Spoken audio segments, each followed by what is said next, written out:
Hey guys, it's Sarah, and today we are going to do a wrap up of the top 8 books I wanted to read in 2018. So I will go through them, let you know what I thought of them. I'm going to show them kind of in order. So the ones that I enjoyed the least, I'll show first, and then I will work up to my favorite. But I did have 8 books that I wanted to read this year, and I did do that. It came down to the wire. I literally just finished number 8, but I did it, and I was very proud of myself for getting all of these done. So let's talk about my thoughts on them because they were pretty varied. Okay, let's start with the one that I enjoyed the least, and that would be Night Film by Marisha Pessl. This was really shocking to me that I did not enjoy this book because this was a 5-star prediction. I had a feeling I was going to give this book 5 stars because it's supposed to be very dark. It is supposed to be very creepy and atmospheric and just kind of messes with your mind a little bit, which it is, but I thought I would enjoy it. But I didn't enjoy it, you guys. To me, it felt like such a chore to get through it. It was very, very long. It did not need to be as long as it was. It took me to at least halfway through this book to really even be a little bit interested. And then even when I was interested, it wasn't unputdownable for me at all at any point in time. And it just kind of dragged. I felt like it just dragged on. And there was one point in this book where, you know, it's kind of hitting an apex and this should be the part where I'm the most interested. And I could not have cared less. I kind of skimmed through that part. And then as I was skimming through, I'm realizing nothing is happening. Like there's nothing happening, nothing that can be proven anyway. And I don't know. It just did not work for me at all. And then the ending, no, like, yeah, so this one almost put me into a reading slump. I had to kind of pick myself back up after this one. And it was just really a big disappointment just because I really thought I was going to give this 5 stars and I gave it 2. It is very, very intricate. It is very detailed. The way that she wove the story was very interesting. So I do give her credit for that. And I think she wrote it well. I just did not care. And that was a big, big shock to me, considering that I really like dark things, you know, that kind of take your mind somewhere you don't want it to go. And I just, no, I could have cared less. Yeah. So 2 stars for this one. Okay, so this next one was also a pretty big disappointment, and that is Geralds Game by Stephen King. Now, this one was not what I was expecting it to be, and I think that's maybe what threw me off from it initially, is that I thought this was going to be kind of a BDSM situation gone wrong, which it was, but it didn't go wrong in the way that I was expecting it to, which kind of like, you know, when I realized what was happening, I was kind of pleasantly surprised. I was like, oh, okay, this is going to be completely different than what I thought it was going to be. But I ended up not liking what it was versus what I thought it was going to be. So at first I was surprised and I was like, oh, I'm on board. Okay. And then the further it went on, I was like, nope, I'm getting off the boat. Nope. Yeah. And then it took kind of a weird time jump that I didn't enjoy at all. And I felt like what happened with the time jump when she was kind of looking back on things and how things actually happened, I wish that had actually, like, we had followed that as it was really going on, because it would have been a lot more interesting that way. So yeah, I did not like this one either. And I gave it 2 stars. And now we're going to jump to 4-star books. I didn't have any books that were 3 stars. So that's pretty interesting. The ones I did not enjoy were 2 stars. And then we get into 4 and 5 stars after this. So the first 4-star book is The Chemist by Stephanie Meyer. I'm going to try really hard to keep this from reflecting. So I'm just going to try to hold it still. So this one is an adult thriller, I guess you could say. And it follows a woman who is called the Chemist. And she creates these kind of medicines or serums that people use in interrogation. And she knows what she does. Like, she's completely on board with doing this. And she tries to do things as humanely as possible, you know, trying to not to let people suffer too much. But she ends up having to be on the run. People are out to get her, blah, blah, blah. So she's kind of doing that and meeting people and trying to get out of the situation that she's in. I enjoyed it. I really did. I went back and forth between reading it and listening to the audiobook. And yeah, I was pleasantly surprised about, you know, how much I enjoyed this because I had heard not good things about it. And it still isn't, you know, one of my favorites or whatever. I'm not planning to hang on to it. But I still enjoyed it while I read it. I thought it was entertaining, and her writing is pretty easy to, get through. It wasn't a chore to try to read or anything. And yeah, so overall, I ended up really enjoying it. This next one is Forbidden by Tabitha Suzuma, and I gave this one 4 stars as well. And this is a young adult book that follows an ancestral relationship between a brother and their sister, and you follow them realizing they have these feelings for each other and kind of what they plan to do about it and the aftermath and all that stuff. I ended up really enjoying this one. The topic is very taboo, and I really like the way that she presented it, as in, this is happening, but it's not okay.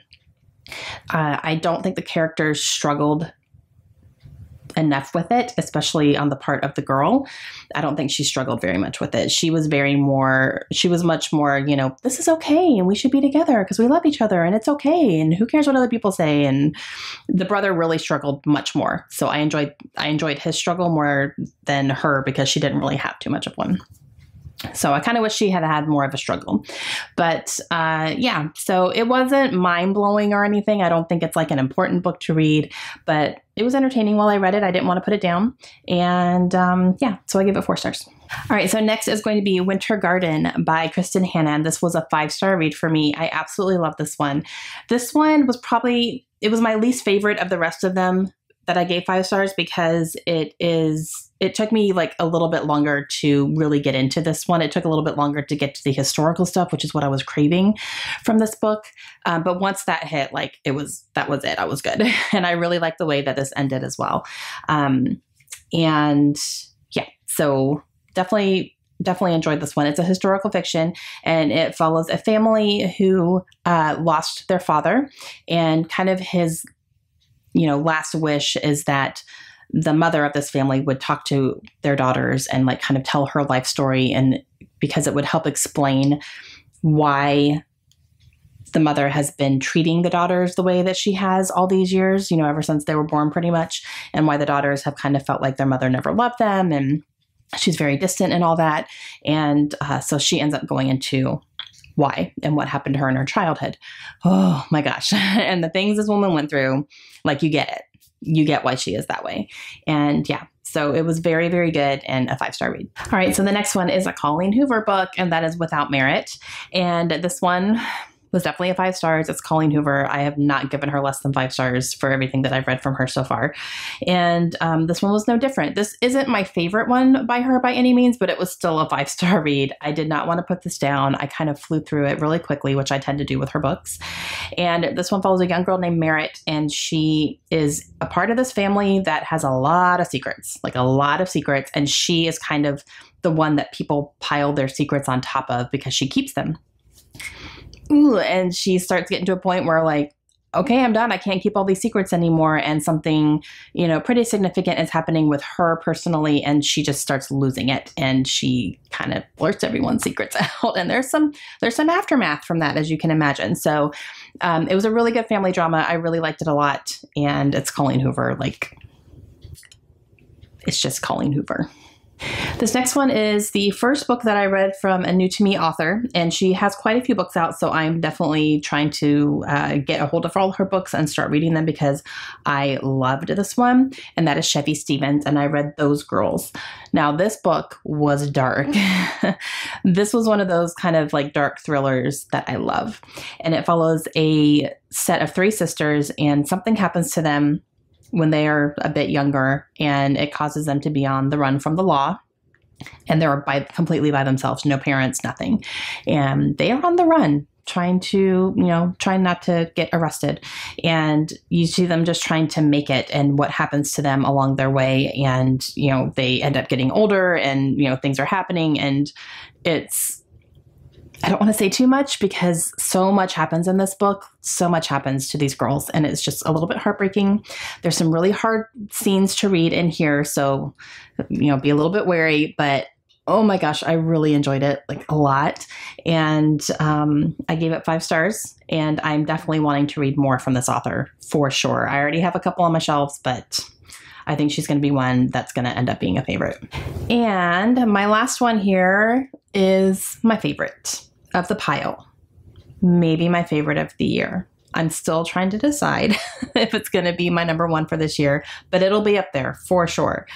Oh, Pretty Girls by Karen Slaughter.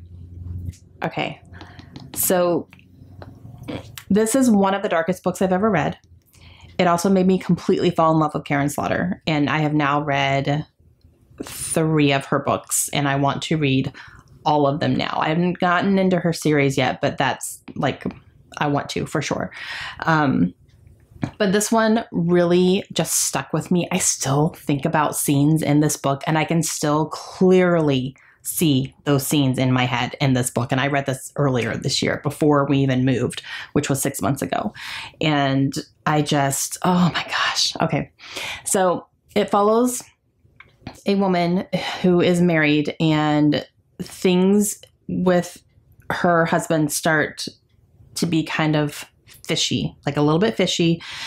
She starts questioning a lot of things about him and about their relationship. And, you know, just some things are not adding up. And all the while, she's still, you know, married to him and pretending like everything's fine and that she's not, you know, second guessing anything. But she ends up finding out some stuff, you know, not only about him personally, but about his work life and, you know, all these things that are happening.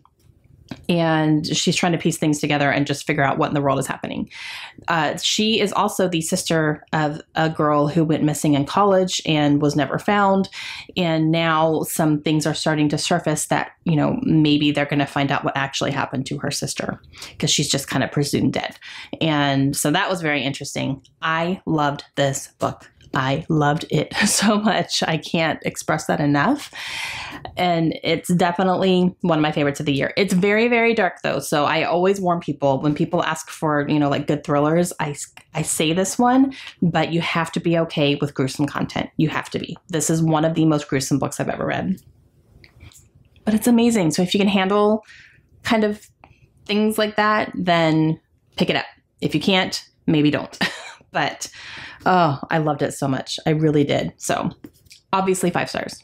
All right, guys. So those are the top 8 that I read in 2018 that I had picked out before the year started, and I read all of them.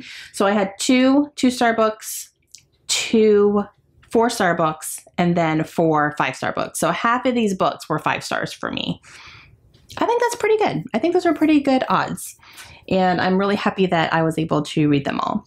Okay, so that's going to be it for me for this one. And I'm going to have my top 9 of 2019 up very soon. So be on the lookout for that. I've already picked those books. I'm excited to read them. So I will share with you what those books are as well. All right, hope you guys have a great day. Let me know down below if you guys have read any of these books and what your thoughts were. And I will talk to you again soon. Bye.